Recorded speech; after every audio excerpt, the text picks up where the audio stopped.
বাংলাদেশ এবছর যে 6টা আন্তর্জাতিক ম্যাচ খেলেছে তার ভেতরে বাংলাদেশ গোল করতে পেরেছে মাত্র একটা, তাও ভুটানের বিপক্ষে। এবং বাংলাদেশের গেল এক বছরে গোল স্কোরার একজনই, শেখ মোরসালিন, তিনি গোল করেছেন দুটোই গেল নভেম্বর থেকে এই নভেম্বর। ফ্রন্টলাইন মোরসালিন, রাকিব, ফাহিম। যদি হিসেবটা যদি করেন, দেখেন রাকিবের ন্যাশনাল টিমের হয়ে গোল আছে 4টা, এর মধ্যে 2টা গোলই তিনি করেছেন হচ্ছে মালদ্বীপের এগেনস্টে গেল 2 বছরের মধ্যে, সাফ এবং হচ্ছে গিয়ে এরপর যেই ওয়ার্ল্ড কাপ কোয়ালিফায়ার্সের ম্যাচ ছিল মোরসালিন, তিনি মালদ্বীপের এগেনস্টে এখানেই গোল করেছেন। ফয়সাল আহমেদ ফাহিমের গোল একটা, সেটাও কেবল কিন্তু আপনার এই মালদ্বীপের এগেনস্টেই করেছেন। সুতরাং তাদের কাছে মালদ্বীপের এই ডিফেন্ডিং লাইন সেটা কিন্তু নতুন না। যেই জিনিসটা তাদের করতে হবে, ইন্ডিয়া আরও ভালো জিনিসটা বলতে পারবেন, তাদের মনের ভয়টাকে আসলে জয় করতে হবে। এটা একটা বড় আসলে তাদের জন্য চ্যালেঞ্জ হয়ে দাঁড়িয়েছে, কারণ একটা মিস করলেই মানে ফুটবলারদের সাথে ধরেন হচ্ছে গিয়ে অনেকটা সময় এই সাংবাদিকতার বাইরে যে কথা বলতে যে আমরা দেখি, তারা একটা মিস করলে ওই জিনিসটার মধ্যে আসলে তারা ম্যাচের বাকিটুকু সময় পড়ে থাকে।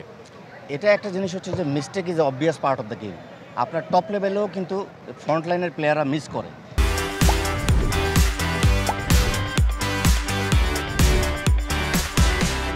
কিন্তু এই যে বললেন, এটা হচ্ছে সাইকোলজিক্যাল ব্যাপার।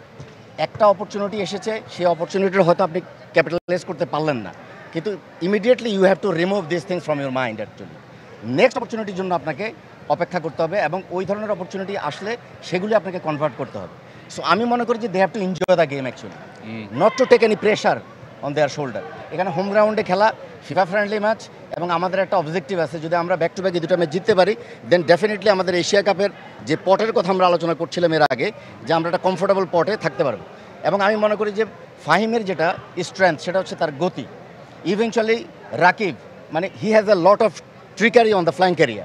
এবং মোরসালিন হচ্ছে তার লং রেঞ্জ শ্যুট করার ক্ষমতা আছে, এবং any and every shooting opportunity should be taken, যেটা আমরা বলি যে ফ্রন্টলাইনের প্লেয়ারদেরকে স্কোপ থাকলেই actually you have to take that opportunity.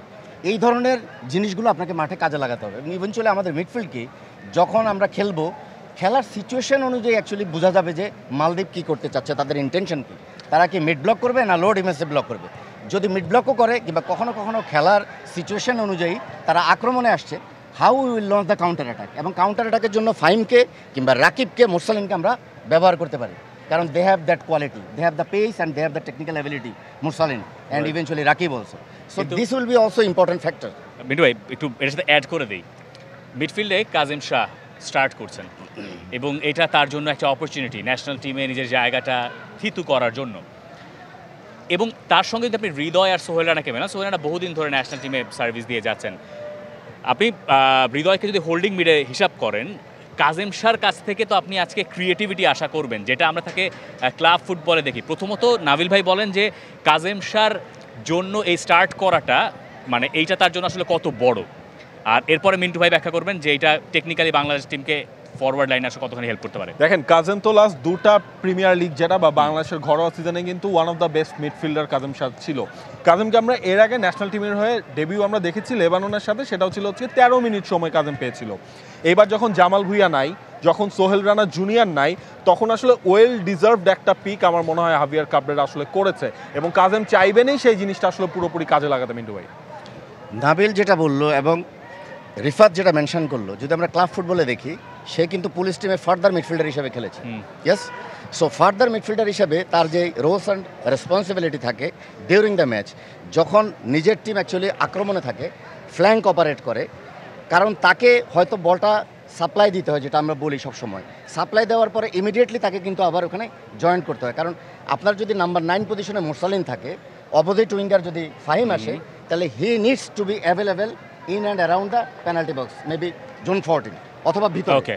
তাহলে ওখান থেকে ক্রস আসলে বা কাটব্যাক আসলে ইজিলি হি ক্যান ফিনিশ, কারণ এইভাবে কিন্তু সে অনেকগুলো গোলও করেছে আমাদের ঘরোয়া ফুটবল লিগে। And click on the bell icon. Follow us on Facebook and Instagram.